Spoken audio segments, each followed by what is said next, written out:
this week's Property Matters, the show that brings global trends to an Irish audience and to help shape your knowledge of the industry. You can contact us on Twitter at iPropertyRadio or by email at hello@iproperty.com.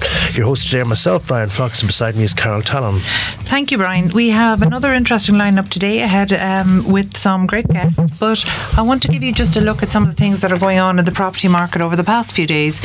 You might recall that we've spoken in recent weeks about local opposition to development plans, most recently in the context of Metro North project.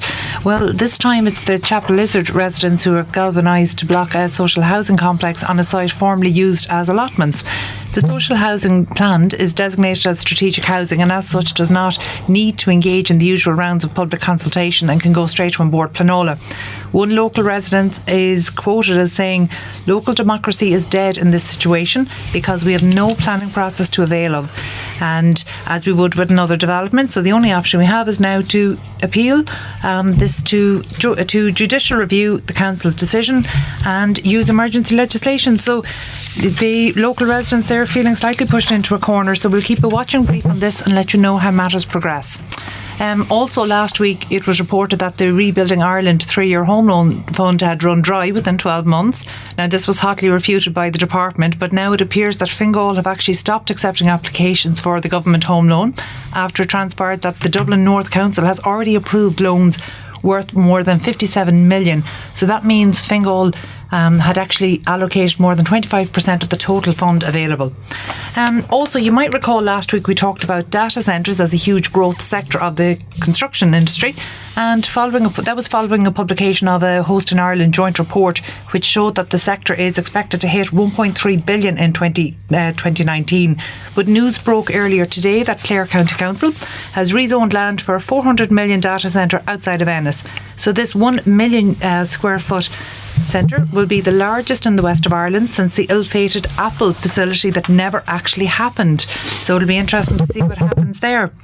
Now, also on the mortgage front, it has been reported that mortgage interest rates will rise, making repayment difficult for some Irish households. This study by the ESRI and the Department of Finance examined the effect of the increased ECB rates and what it would have on those in mortgage arrears. But we will be talking more about this in a few moments with our first guest. Thanks, Carl. Well, our first guest this week is joining us all the way from Limerick, Sean Corbett, Sales Director for Mortgage 123. So, Sean, thanks for coming all the way from Limerick this evening. No problem. I spend a lot of time in Dublin anyway, so it's a pleasure to be up here. Okay. Now, I suppose the first thing to ask you is, as someone that's works in mortgages, is how does one go about getting a mortgage, and how do you prepare for it? Well, that's a very good question. Preparation is key for getting a mortgage, and how you go about it is careful planning. A lender looks at a very short period of time to assess you for the ability to get a mortgage, and that's as short a period as 6 months. Mm-hmm. So if you prepare very well over a 6-month period, then you can actually present yourself in the best possible light to a lender. Things they're looking at in a 6-month period are really your ability to save, your ability to show that you can actually maintain a monthly payment similar to the mortgage amount, similar to the mortgage monthly payment. So they assess that, and that's only one of the key areas that a lender would look closely at. I suppose lenders are pretty tough in that area as well, I'd imagine. They are, but as sort of independent brokers, you see, and we'd be very used to it, every lender is different, believe it or not. There's no such thing anymore as 3.5 times your gross income is what you can borrow. There are lots of different factors, i.e. how much you're saving, mm-hmm. if you've got any loans, and believe it or not, having children is a big, they penalise you for having a family. Mm-hmm. And credit history obviously as well. Credit history is very important, and anybody really looking to get a mortgage, it is worth going online and getting something called your Irish Credit Bureau report. So it's icb.ie, and actually applying for your credit report, because believe it or not, lenders sometimes get it wrong. They can give you a black mark when you shouldn't have a black mark against you, and that can actually affect you getting a mortgage. And tell me, taking off your mortgage broker's hat, I mean, is it advisable to go to a broker, or is it more complicated if someone that wants to take a mortgage out goes directly to a bank to do it? I get asked this question I get asked this question every day. What does a broker do? A broker, in essence, works for the customer to get on the best possible deal. If you're an independent broker, it means you've got access to every bank. And then if you're a broker that doesn't charge, as we don't, then you're just given free independent advice, but you're working for the customer rather than for the bank. Whereas if you go direct into a bank, you've only got access to one bank and one lot of rates, because rates vary hugely out there. But as I said earlier, the way a lender assesses how much you can borrow varies hugely from bank to bank. But is there much competition now in the mortgage area? There is huge competition. Really? With rates are starting at 2.3% now, for instance, for a fixed rate. Who's I have to ask there, who's getting 2.3% or Ulster 2.6%? Bank have got the best 2-year fixed on the market at the moment, and they'll still even give you €1,500 help with costs and a free valuation. So Ulster Bank really became competitive in June of 2018. But they will penalise you heavily for having children. So they're not the most forgiving on affordability. Okay. So then you could look at... I got to ask, why are they so tough on children? I'm actually going to jump in here, Sean. Before Sean even answers, I'm going to say one of the reasons they're so hard on people having children is because we've allowed our childcare costs in Ireland to be so disproportionate compared to any other jurisdiction in Europe. But sorry, Sean, go ahead. And even that cost of clothing for kids. I've got 2 boys, and but if you have if you have an income that shows you can cover all those sort of children's overheads, surely it is, and that's where it becomes a little bit more complicated, and it's a daunting process sometimes for a person getting a mortgage, because a lender looks at 2 types of income. One is your gross income, so your gross income, what you earn before paying tax, and then they look at your net income, what's left over after you've paid tax. But your childcare costs and the cost of having a child and supporting a child comes directly off your net income. So it reduces your affordability. So when a lender is looking at, you can only borrow so much against your net disposable income, and that's what a lender looks at. So if you're taking your child care costs, and even when you're looking at the cost of a child, it's about €450 per month for some lenders per child. So you can imagine if you've got 3 children, they're taking nearly €1,300-1,400 off your net disposable income. And that's a huge difference. What's the lending environment like out there? Because I do remember years ago you had to have a state pension before you, or a state salary before you had a fairly good job and a fairly tied down job before they were willing to talk to you. Is that the same atmosphere at the moment? No, they are favouring the higher earners for things called stretches in income. So you can actually get, believe it or not, up to 4.5 times your income now, which is outside central bank guidelines. Central bank guidelines are 3.5, but lenders can give an exception. What they call an exception is 1 in 5 mortgages can be done as an exception, so they can go over and above central bank guidelines. Okay, and Sean, just on that, I saw it was actually the lead story in the Sunday Independent this week that a mortgage broker, I think in Kildare, came out and said that the exemptions, the central bank exemptions, are likely to run out in the next few weeks. So as in the year's worth of exemptions are likely to run out before the end of this month. Is that in any way accurate? No, lending is. I've noticed a big upturn in people wanting to get mortgages and getting approval for a mortgage. But no, I don't see the exceptions running out in the next few weeks. We were still getting exceptions from Ulster Bank in December, and they're meant to be gone for the year, but we were getting them for the whole of the year from somebody else. So exceptions are per lender. So one lender could still have some exceptions left. So if you need a stretched income, but other lenders could run out earlier in the year because they've used up their book. And again, that goes back to your question about why use a broker. We'd know which lenders have got exceptions left. Okay, so then we go towards them. Yeah, and look, that's a fair point. But Sean, I'm going to ask you a difficult question now, and I don't even know if there is an answer to it. You mentioned there that the banks want to see that you can sustain a mortgage, so they're asking for you to show savings of X amount. But where do our exorbitant rent payments sit in the whole scheme of saving for a deposit and showing that you have the funds? And there is a magic answer, believe it or not. That's always good to hear. If you're renting, they'll take the rent you've been paying into account to prove your affordability on a monthly basis, because that rent is clearly going to finish when you move into your home. There is even then people's parents are helping them a lot now. I see it in the marketplace, and you can get up to 100% gifted deposit now. So even if you haven't got savings in the background and you've just got rent that you've been paying, you could potentially still get approved by a lender. And you can look at the Help to Buy schemes, albeit it's running out the end of this year. Well, hopefully not. Yeah. We still have uncertainty around that, but we're still somewhat hopeful. No, fingers crossed. I know AIB are lobbying to have it extended, but that scheme can give you up to 5% of the purchase price as well. So you might only be saving €200-300 a month over the last 5 years, but you've accumulated quite a nice sum. But then in that instance, we'd take your rent into account, and that would prove your affordability. But when you're looking at lenders, there's a stark difference as well.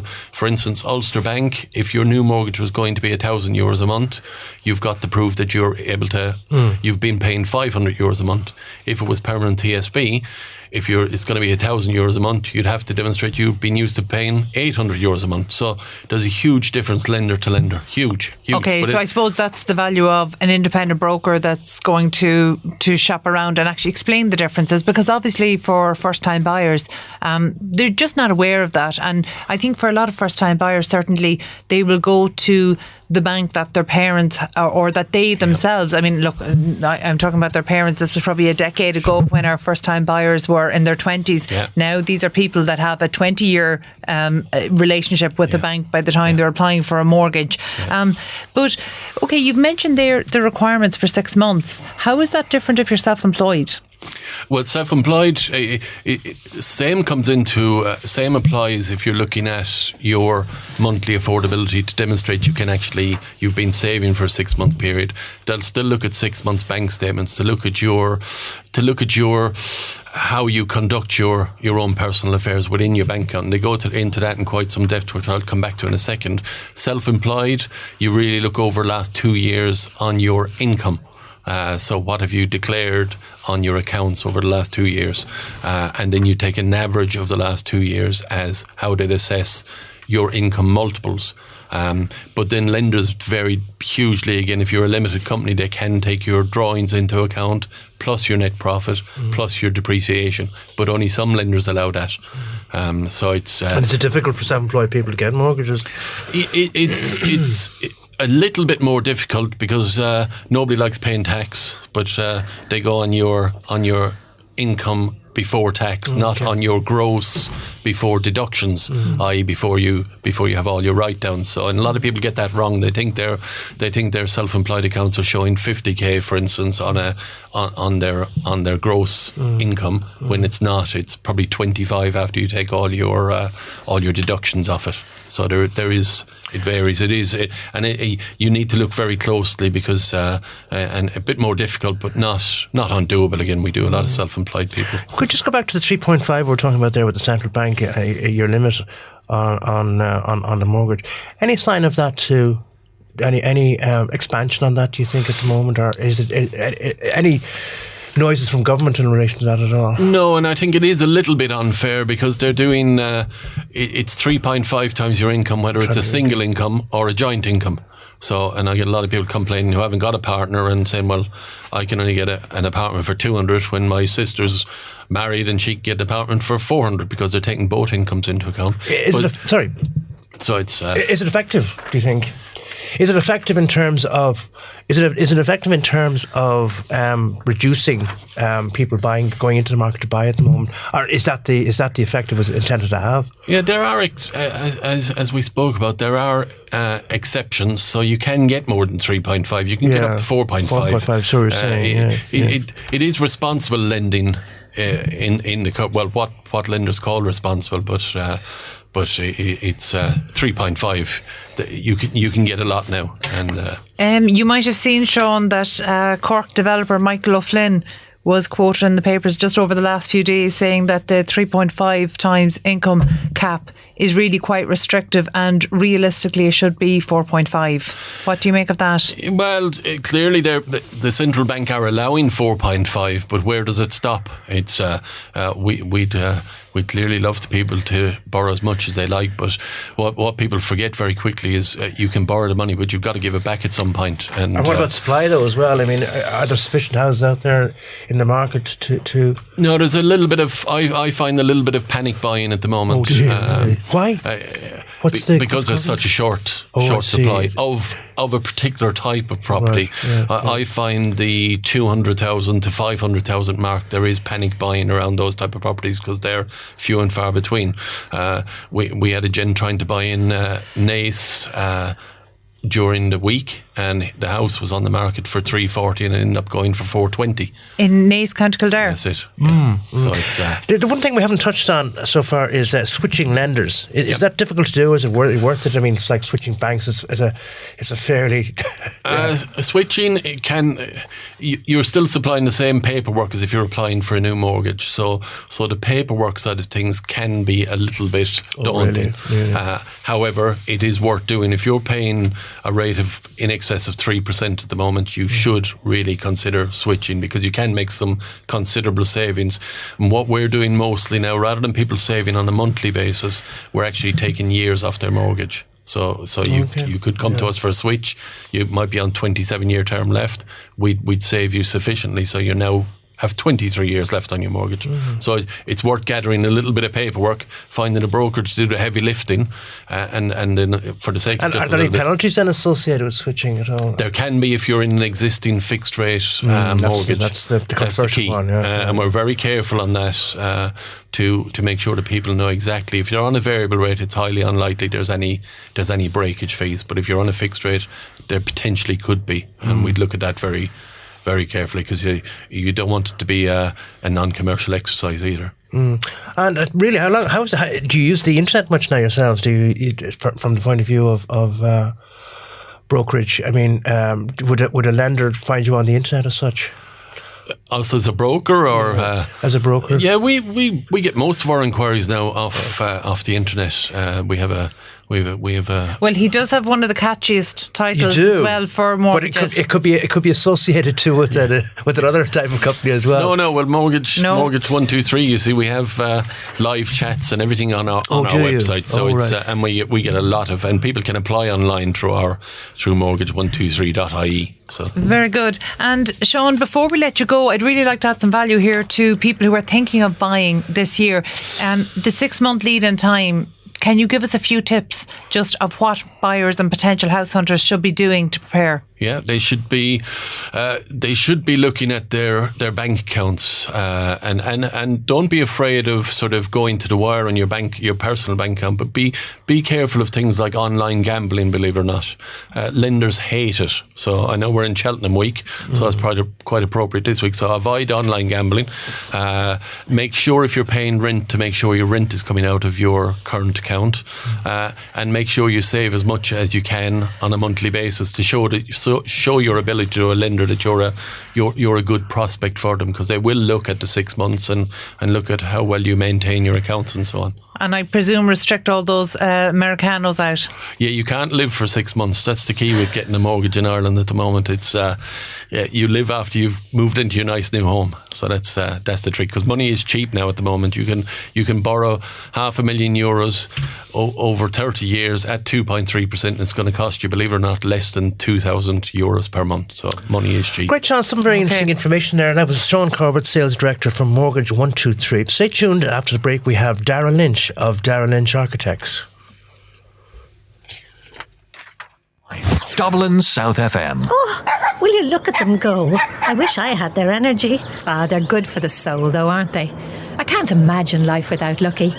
But he might outlive me yet. Oh, well, take my advice and sign up for a Dogs Trust Canine Care card. It's completely free, and it's given me such peace of mind since I did. What's that? Well, it's simple, really. It means if you pass away before Lucky, Dogs Trust will take him in and give him the care and love he needs until they match him with the perfect forever home. That sounds terrific. How much did you say it costs? It doesn't cost a cent. Great. How do I sign up? Just text CARE to 50100 and they'll call you with more information. Or you can go to dogstrust.ie. Well, that's wonderful advice. I'll do that right away. Here, Lucky. Good boy. Whatever loan you're looking for, wedding loans, holiday loans, car or home improvement loans, make sure you talk to your local Capital Credit Union, where there are no hidden charges or early repayment penalties on your loan. Loans subject to approval, terms and conditions apply. Capital Credit Union Limited, regulated by the Central Bank of Ireland. Senior Line is a confidential telephone service for older people. Free phone 1800 80 45 91. We're open every day of the year from 10 a.m. till 10 p.m, including Christmas Day and New Year. So it's free phone 1800 80 45 91. We're there if you need someone to talk to and need someone to listen. We're older people too, so we will understand, and we're very good at listening. Did you get the Senior Line number? It's free phone 1800 80 45 91. Your community radio for South Dublin. This is Dublin South FM. And welcome back to Property Matters here in Dublin South FM with Bryan Fox and Tallon. You can contact us on Twitter at iPropertyRadio or email hello@iPropertyRadio.com. Our next guest now is one who's worked in various places of the world and came back to Dublin to start his own architectural firm. Darragh Lynch is founder of Darragh Lynch Architects.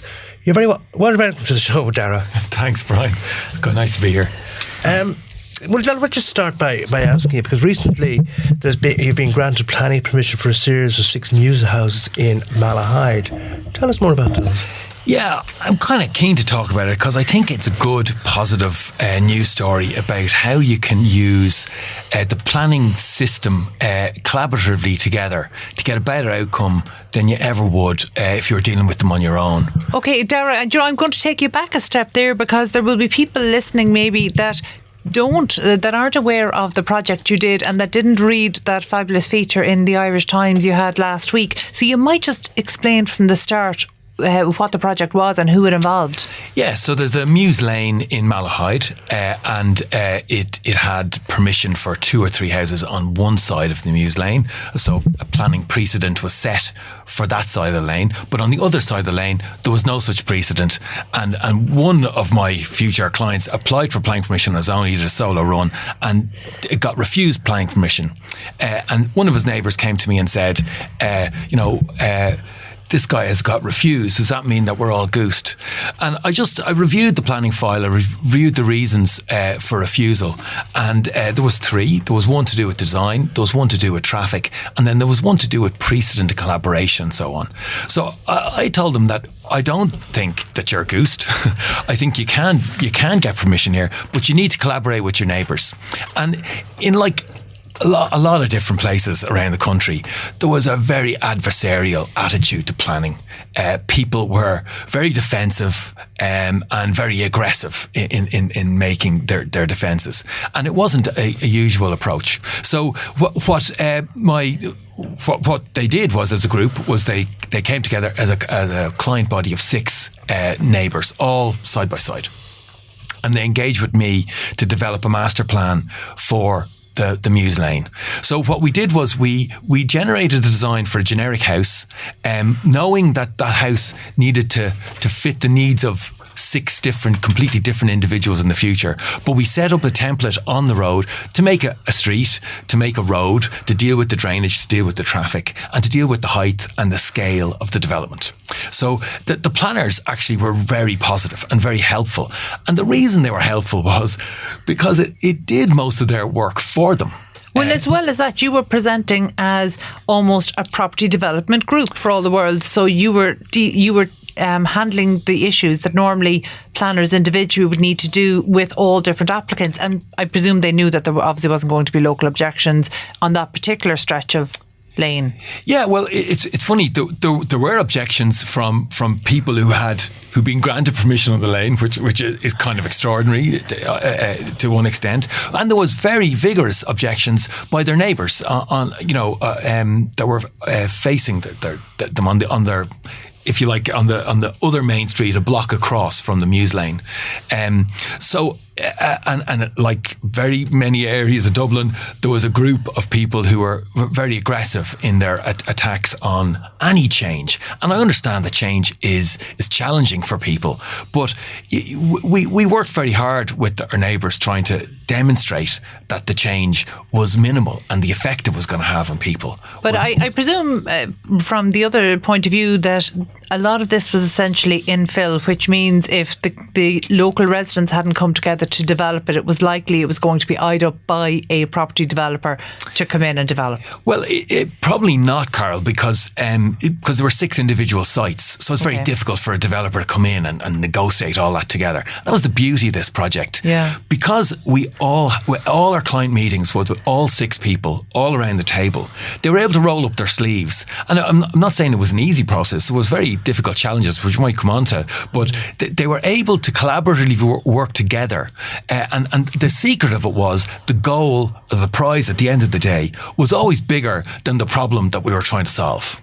And that was the key to success. Okay, I have to ask the base question. Were people doing this as a money-making strategy? Were they doing it because they wanted a house to trade up or down into? Were they thinking of the next generation? What was the motivation behind your clients here, your individual clients? Yeah, so there were 6 different clients and 6 different motivations, and they were common to anywhere else. So, for example, they could have been someone who wanted to liquidate some of their assets, get a site and sell it. They could have been someone who wanted to downsize, and that was a great move, because there's no way in that area of Malahide you'd ever get a house with a design bespoke around your very needs right beside where you used to live. It was a great opportunity for some people. Some people wanted it for their children. Some people wanted it for a rental property. There was lots of different scenarios, and so we built that into the design, and that was I guess that was the key factor in the individual house design. We designed it so that all of the bits of the house that didn't change, so the toilets and the stairs and the driveway and the entrance and the front door, all those bits that every house had to have, remained a continuing, repeating element up the street. So you got this rhythm to the street and had this urban scale.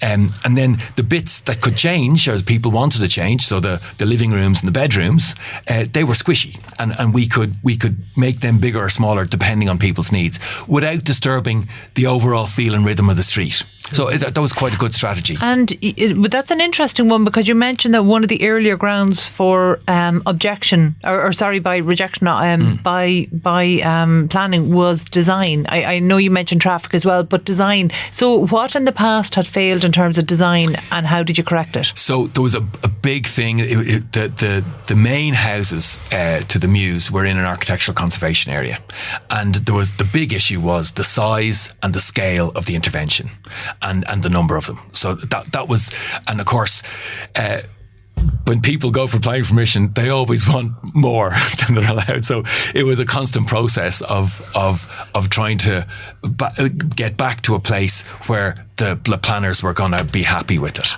and from an architectural point of view, that was the relationship between the height and size of the Mews dwelling to the main primary house, which was the main house on the other end of the site. You see, I think that's something that a planning professional can bring to the mix. They understand that planning is a negotiation; it's not an absolute, and I think that individuals going for planning don't realise that. It is absolutely a negotiation, and it's a circuitous route to get to something that you can mutually agree on between the planners and yourselves. But this is probably where bringing the professional element in lifted it. Yeah. Also, not all the garden walls were parallel. So at one end of the Mews, the gardens were all a little bit tighter than the other end of the Mews. So if you applied the rule of law to this, not everyone would have got permission. But because it was a set piece, and that there was a kind of attitude and scale and size that people were trying to achieve, the planners were actually able to be a little bit more flexible about the absolute amount of private open space, for example, associated with the Mews house. That there was a little bit of flexibility in that. They recognised the difference that at one end of the lane, the gardens were a little bit tighter than the other end of the lane. Okay. So that was something that if you attacked it as an individual, it would have been probably a deal breaker. Well, I can see from the planner's point of view that it might have been, and so I can see from the planning authority point of view the advantage of you being there. But for you as a professional, you had 6 clients all working towards the same goal, but I presume even within that there were competing interests, as in there were things, it can't all have been unanimous in reaching the plan that was finally submitted. Yeah, so for a big thing, for example, was traffic. So the Mews lane is 120 years old. It varies from about 5.5 metres to 5.3 metres. And we did a negotiation with Fingal Traffic that said we needed 6 metre road corridor. So that meant that they had to move their back wall back a certain amount. They were losing garden space then, obviously, right? They were losing garden space. And that bus connects at the moment. and that was difficult enough for people to swallow. Yes, but the fact that they had to take the hit on their side of the lane, and people who had a precedent on the other side of the lane didn't get hit, and that was difficult to handle for them. The only thing is, was that only the 6 houses who were affected by this? Yeah. So you weren't asking anybody who wasn't affected or who wasn't actually party to this planning. You weren't asking any of those to give up part of their garden. No. So the 6 of my clients had to take all of the hit, but other people benefited from that, obviously, because you got a wider lane. Well, they also benefited. Of course they did. And there was always this tension, if you had to do it on your own, that's what you'd have to do. Yeah. And also, like I said before, the end goal was a much bigger prize than the sacrifice that you had to make. Yeah. So everyone was looking at a very valuable site with planning permission, which effectively was a winning lottery ticket. Yeah. I mean, it's the investment in my fees was probably the best investment I've ever made. Darragh, I genuinely think this is a masterful way for us to actually use parts of the city that are undeveloped or underdeveloped. I think it's absolutely masterful. But I think I read about this project the same week that the government issued their guidelines and their report on housing options for our ageing population. And one of the things that really struck me is that this is the ideal scenario for people who wish to downsize, because we have areas at the moment where we know that people are essentially they're not being forced to, but they're certainly being asked to, and in time they will be incentivised to move out of their home into something smaller and more suitable and free up that home for a family going in. And that only works if we can keep people in their area. Now, you were essentially keeping them at the end of their garden. Exactly. And more important than that, Carol, we were giving people a house that dealt with all those accessibility issues that you face. So they were getting a modern house right exactly where they lived, right beside the friend and neighbours, right beside Malahide village. That was going to be energy efficient, it was going to be comfortable, but it was set up for their particular needs. So it was one of many similar houses, but it was perfectly designed around their particular need. And that was in an area of conservation. Would you get involved with a similar project again? Oh yeah. I mean, with all those headaches. Actually, it was quite inspiring working with this group of people, because they were actually very good at making decisions, and they were very good at tackling the challenges. So I had to spend a lot of time explaining the context in which these things come up, and the flexibility that we have. There's some things like. And did you have to sell them the concept then as such? Oh yeah, the 6 metre road. Yeah. I'd argue that back from 8.5 metres. So they started off looking for 8.5 metres. We agreed 6. So it was 6 or bust. And that was hard for some people to tackle. Other people, it didn't make that much difference to. But when you look at the detail of each scheme and each garden and the garden shed and my entrance and all this kind of stuff, it did had a kind of material effect, but it also had a psychological effect on people, because there was a smack of being slightly hard done by, and that they were the guys who had to give all the time. But like I said, the prize, the goal at the end of the day was much better than whatever they had to swallow. Oh, Darragh, this is definitely one of the most interesting things and one of the most useful solutions that I think could be rolled out by individuals right across, not just Dublin, but in many urban towns around Ireland. So I suppose one of the things that I definitely want to deal with there is, you mentioned that you had objections, and quite strenuous objections. How were they overcome at early stages? Well, there was I guess there was a group of people who didn't want anything to change, and it's their right as citizens to to act on that basis. Were these people living along the lane? Yeah, they were. Yeah. Did you have any objections from people not living along the lane? No, there were people living along the lane who objected, but didn't bring us to the board. The people living on the main road, I guess, were part of a group who constituted the architectural conservation area. They wanted it to be an architectural conservation area, so they wanted to protect that aspect. Now, in my view, the development we were doing had absolutely no impact on that. That's what I was going to ask, yeah. And that was supported by the board ultimately. But unfortunately, that was a 9-month delay to the process. But it's a necessary delay in order for people to exercise their rights as citizens. And they made their arguments. And to the county council? To the board. To the board. Oh, yeah. I see. Yeah. So again, we had to do photo montages that cost extra money. We had to do extra drainage work that cost extra money. But as a group, there was an economy of scale that helped everyone get over the line on that. Again, if you were doing it as an individual, it would have been quite expensive, but that cost was able to be spread across the group. And likewise, the services in the lane, there was a lot of drainage work, drainage design to be done to comply with Fingal drainage standards. And again, we had one engineer doing all the work, and that was really helpful. Okay, and look, I think you've hit on something that's quite emotive, particularly in Dublin, and that is this concept of preservation. Preservation and progress are not mutually exclusive, and yet that's something that Dublin residents, particularly if we look at, say, George in Dublin, or even pockets of the Liberties, or there are areas around Dublin where we need to communicate this message that we can have preservation and progress. How do you deliver that? Well, I think I think good design delivers that. I mean and that's really what architects bring to this. Design is a problem-solving tool that actually can allows people actually interact with these difficult, contradictory, elements that they have to deal with. So, in terms of conservation area, there's nothing wrong with building good modern architecture as an intervention into an historic context. But you need to be clear about what's historic and what's modern. Like, I think the key is doing quality intervention, and we've seen so many kind of poor interventions in the past that do no service, like fake George windows and mockery and pastiche and so on. That does no one any favours, I think. But actually having a clear contemporary intervention that represents our time in the overall historical context, that'll be seen as that. And in time, that will become protected, I hope.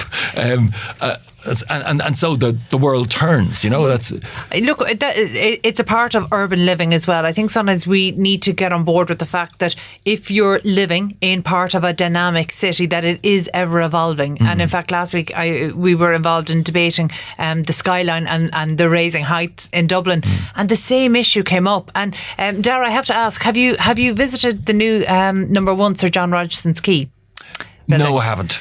Now, that to me, I think everybody who has an issue about how historic Dublin can be conserved needs to go down and visit that building and see what Hibernia Reid has done. I mean, the building is truly spectacular, while keeping the outer wall, that iconic outer wall. Inside this courtyard, you have a living wall that opens up into a contemporary office space that is truly world class. And I think it is the absolute perfect marriage of progress and preservation, and it's the model that we need to be looking at. So, Darragh, before we let you go, because I hope that this is an inspiring story, so I hope that this will have inspired local residents. What's the first step to doing something like this for residents? Exactly. Well, I guess it's been clear about where you want to go. So it's been clear about what you're trying to achieve and what's at stake. Because the thing that got us through this whole process was the prize at the end of the day was bigger than any problem that we came across. And I guess it's a more kind of democratic form of collaboration.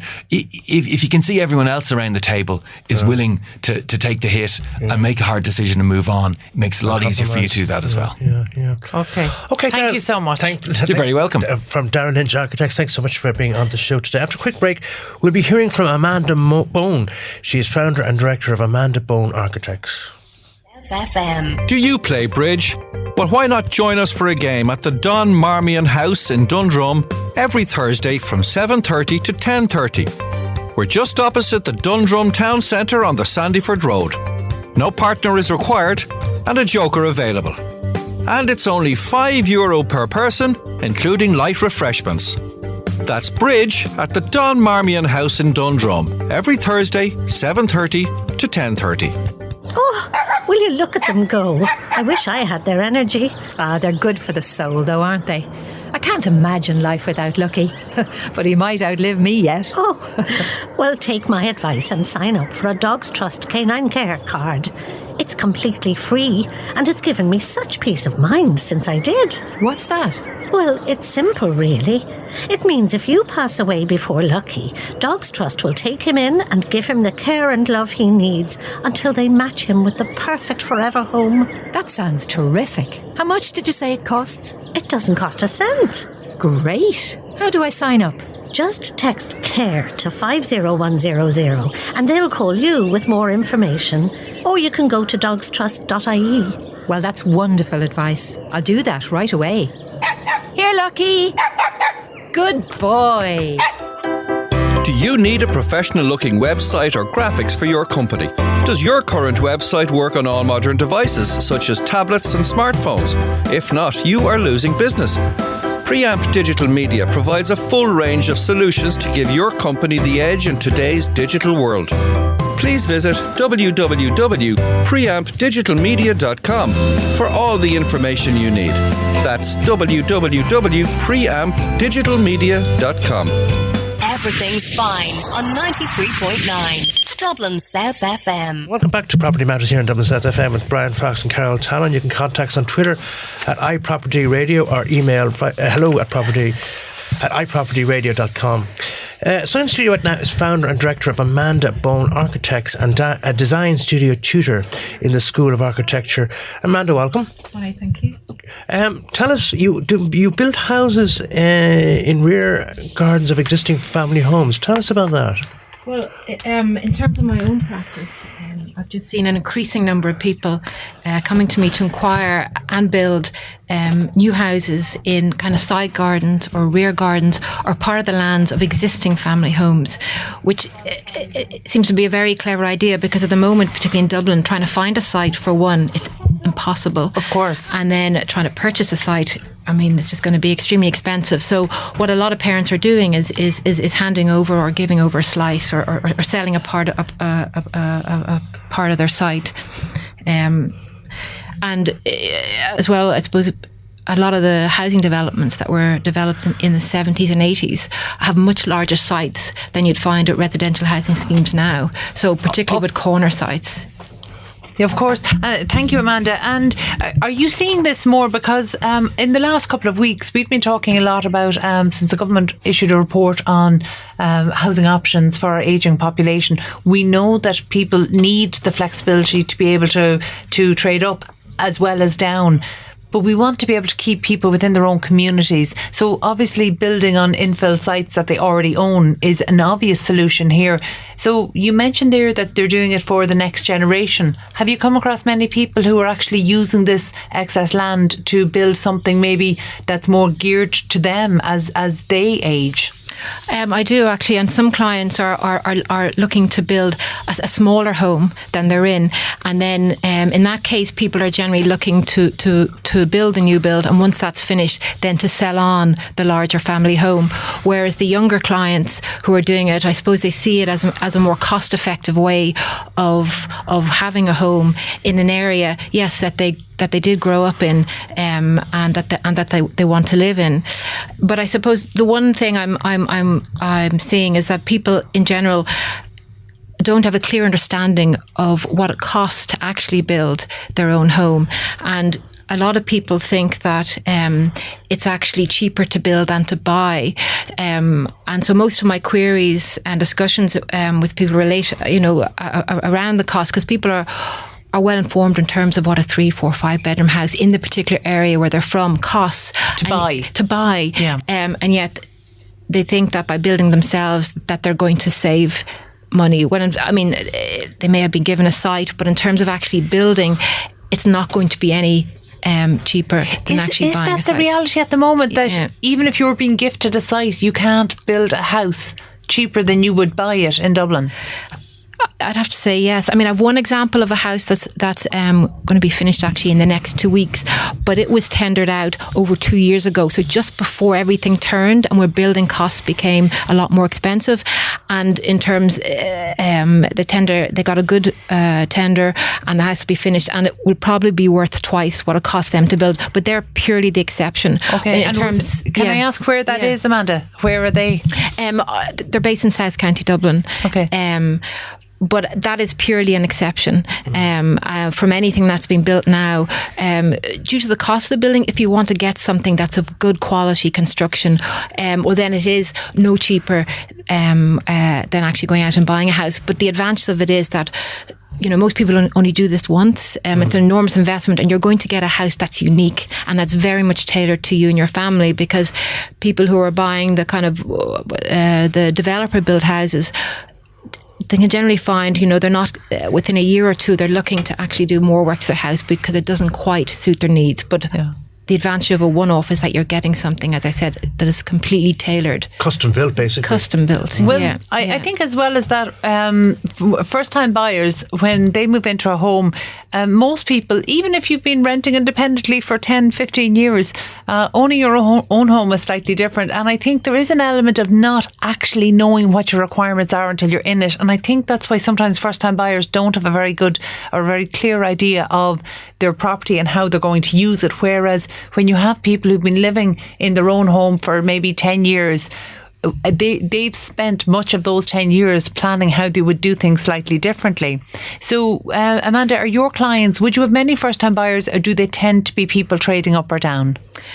I suppose the majority of my clients wouldn't be first-time buyers, no. So they would be people looking to either expand, get a bigger house, or, as you said, kind of downsize. So I would imagine they're very clear, because they will know from the house they currently have, they will know how they use it, they will know what ages their children are and how the rooms have had to adapt. So they're probably very clear on what they're looking for. To a certain extent, I suppose that's the advantage of using an architect, because that's how you work with your architect. You work through the brief, and it's through working together. I mean, it's a very much a collaborative process that you can actually find out maybe things that you thought that you wanted actually aren't necessary, and then you'll come across things that you never even thought about. So it's very much working through that to figure out exactly what your needs are. But I suppose, typically speaking, though, you wouldn't find an average worker, when I say perhaps burning 30 or 40,000 in middle management, going to you to build their own house. Or what type of client would you have in relation to that? What sort of profile? Would there be a specific type of professional person, or would there be any? Yeah, the majority of my clients who are building would be professionals. I know. You know what Carol was saying there. Know exactly what they want. Yeah, they're generally professionals with a young family or a growing family, or else people who are retired and are looking to sell the home and build something smaller. Okay, and you mentioned there in terms of particularly extending existing homes. Certainly, when we look at the older homes, we can see that they had some fabulous gardens. You know, side gardens, rear gardens. Have you had to take on extending any of the homes that, you know, maybe have only been built in the last 15 years on housing estates and within developments that maybe don't have the very large gardens and maybe need a slightly more, I suppose, a more designed approach? Yeah, I've had a couple of projects which I kind of call built on a tight site. They wouldn't generally be the newer build, but I've had a lot of projects involving maybe small cottages or small types of protected mews buildings where the site has been a challenge, which makes a project more interesting. And with those buildings, yes, because particularly if you need to go for planning, there's very strict requirements on the kind of private open space that you have to provide to the rear, and maybe you have to keep the new works below the pitch of the roof so it's not visible from the street. So it's a challenge, but once you work with the relevant planning authority, and if there's a conservation officer, and within the development plan, then you can, and with good design, good clever design, it can be successful. Yeah, I actually think that maybe people who haven't experienced good design don't appreciate good design. I remember about 15 years, and I was very new in the property industry at the time, and I was sent a brochure for a cottage in Malahide for a client, and I remember looking and thinking, why did the estate agent send me this? This is nothing close to what our client was looking for at the time. It was a cottage. And then I flicked over the pages, and this cottage had been renovated and designed. So from the front, it looked like the small cottage, but in actual fact, the site had been dug down into the ground, down elevation. So actually, when you walked into the traditional cottage, that was simply the entrance hall to this new home that was across 2.5 levels, and it was so light filled. It changed everything that I thought I knew about cottages, design, and I think that's when I really understood the difference between an architect and an engineer design home. There's such a difference as you flow through the property, and actually 15 years on, it is still one of the most spectacular houses I ever viewed and walked through. So it's interesting to hear what you can do on a small site with cottages, and actually in South Dublin, there are still, that's one of the few types of properties that is still available, and maybe available below 500,000-600,000, particularly around Blackrock and Dunleary. Have you taken on many of those projects? I have.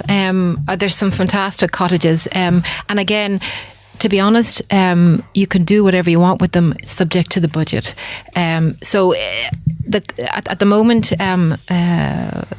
if you purchase a property like that, again, you're almost looking at the same price to refurbish or extend it. So it's I suppose they're a challenge of a project, but they're also quite a costly practice to do it correctly. I would imagine, because they can be utterly transformative, more so than any other properties, because they're entirely unexpected. And I think actually the Irish Times is great at profiling these cottages, or those very small brownstones in Portobello. And you see them open up, and they use all of their garden as usable space. So as in, actually, it's a covered in garden. So every square inch of the property and garden is used. But it's amazing to see those transformations. And I think, again, that's the kind of thing that if you're not of a design, if you don't have a design aptitude, you just couldn't even imagine it without seeing these without seeing the photographs. Just coming in that, because you do design as well. Do your clients typically have their own ideas of the interior design, or do they come to you to sort of give them some sort of ideas as to how it complements the house? Yeah, people come along to me, and I always actually ask new clients, bring me along or show me images of work that you don't like as much as work that you like, because that gives a very broad idea of what, I suppose, for an initial meeting when I chat with a client, I'll find out. I mean, some people aren't interested in design at all and are happy for you to go ahead and do what you think is right. Then other clients have very much want to be involved in the process. So in terms, and people seem to be much more informed about design now, because it's more in the media and it's on television, and so yes, people do have travel, absolutely. Yeah, they've more experience, and it's kind of more available, even in terms of furniture and materials and what people are doing here now than it was a while ago. So people are. And in terms of your students, I mean, how in tune now are your students as a tutor with the whole design area? Are they? Do you find any typical student in terms of abstract, or just take guidance from yourself? Yeah, so I teach in the TU School of Architecture, formerly DIT, and this year I'm teaching fourth years. I mean, a design studio tutor, so just in there a couple hours a week, which is great because I'm purely involved in design. So it's a great escapism from the office. And the students, yes, I mean, in terms of we're looking at a project now where they're looking at alternative types of materials, because in terms of the whole issue with sustainability, eventually materials like concrete will be replaced with more environmentally friendly ideas. But I mean, the students now are building their own 3D printers, and they're printing out and experimenting with different types of materials. So yeah, they're being very innovative in a way in which when I was in college it was purely about design, whereas now I suppose because there's such an enormous change, particularly the energy side of things, and they're very aware of renewables and again, how the in terms of sustainability and the years and space ahead. I suppose as well. Yeah. Is that something that's changed in recent times? Because I was actually reviewing there some of the NZEB regulations, and one thing that I noticed that seems to have changed is that it is no longer the engineer's job to do this, as in fact that sustainability is now a factor of design, that it's not just about the build process. So you need to be designing in these innovative uses to reduce energy usage. Are you involved in passive house design at all? Well, to be honest, a good design was always sustainable. Even before, the regulations are changing every 3 to 5 years. And yes, for 2020, everything has to be NZEB. But good design, way back when, from the start, was always sustainable because you always look for the light. You design around the light in terms of the light from the morning, the afternoon and the evening. In terms of shade, protection from the elements, in terms of the location of services, in terms of the actual construction method. So a very good design, although it mightn't have had the insulation values that things have now, but good design is fundamentally sustainable. So then in terms of incorporating, you're trying to constantly improve it. So designing a building, yes, you have to incorporate all those elements. It's not something that's standalone or separate. It's integral to design of any building now. Absolutely. Thank you. And one of the things I know that you're involved in garden design as well. Is that a part of your business? Well, I suppose the design of any domestic project, whether it's a one-off house or it's a refurb or extension, the garden is integral to the house. So you don't design one without the other. So very much every part of the garden, in terms of the connection to, and again, in terms of the light and access out to it, no matter if it's a courtyard garden or a much larger garden. So it is, I consider it, it's cliche to see an extra room, but I very much consider it part of the house. So we would develop all the gardens, and then I'm not an expert on plants by no means. I know exactly what type of plants and the look of a garden. So we'd always work with a landscape designer in terms of actually advising clients on the plants that they need. Very good. And Amanda, before we let you go today, just for people listening in that might be thinking of tips for them to design for flexibility, are there trends in design, or is it a case that you're looking at your growing family? How do you design for future needs in your home? Okay, well, what a lot of my clients are doing at the moment is, in terms of the layout of their house, they're looking at rooms where they may have small children, so they're looking at playrooms, but then designing them in such a way in terms of lighting or even electrics or even for the placement of future furniture that they can be easily converted to a teenage room and then again onto a home study.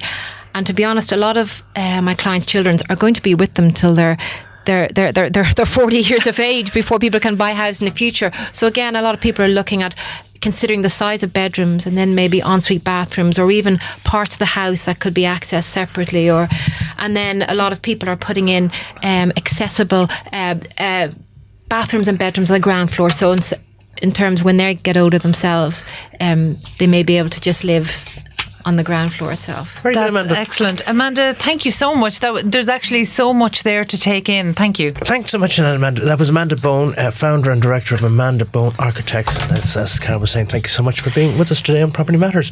And that's it from us today in studio. Thank you for joining us on Property Matters, the show where property matters. So next week we'll be coming back to Dublin and discussing the local property market. We want you to tell us what you'd like to hear, so please do get in touch with the show by emailing hello@ipropertyradio.com. I want to thank all our guests for being on the show today. Peter Brown was on sound, Katie Tallon produced. We're back at the same time next week. But as far as we stay tuned for it, because Bowl of Soul is coming up next. For me and Carol Tallon, thanks so much and have a good evening.